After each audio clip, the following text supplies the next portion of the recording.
ছোট্ট বাচ্চাটার দেহের ভিতরে যে রুহ ঢুকলো কে দিল?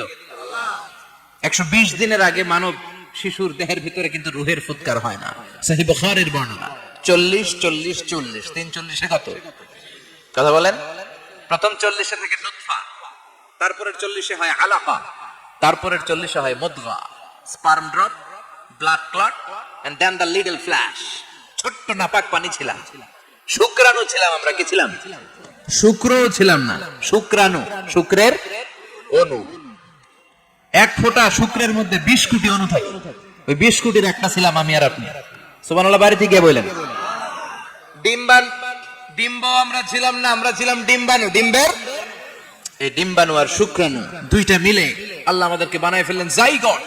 সেখান থেকে এমব্রায়ো, তারপরে আস্তে আস্তে ইনিশিয়াল স্টেজ গুলো শেষে একটার পর একটা স্টেজ পার করে তিনি আমাদেরকে বানালেন আলাকা। সেখান থেকে মুদগা, আমাদের দেহের ভিতরে তিনি স্কেলিটন ভরে দিলেন, কঙ্কাল, মাথার স্কাল দিলেন, খুলি দিলেন, নাক কান গলা দিলেন, আমার রেসপিরেটরি সিস্টেম চালু করে দিলেন। কত ছোট ছিলাম আমি, ক্ষুদ্র ছিলাম আমি।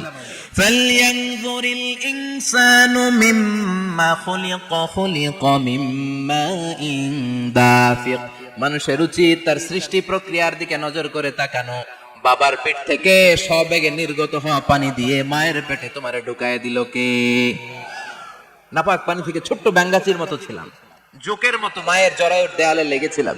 সেখান থেকে বড় করতে করতে আমার রেসপিরেটরি সিস্টেম, আমার হেয়ারিং সিস্টেম, আমার সব সিস্টেম গুলো তিনি আমার দেহের ভিতরে সেট করে দিল। চিল্লায় কোন সুবহানাল্লাহ।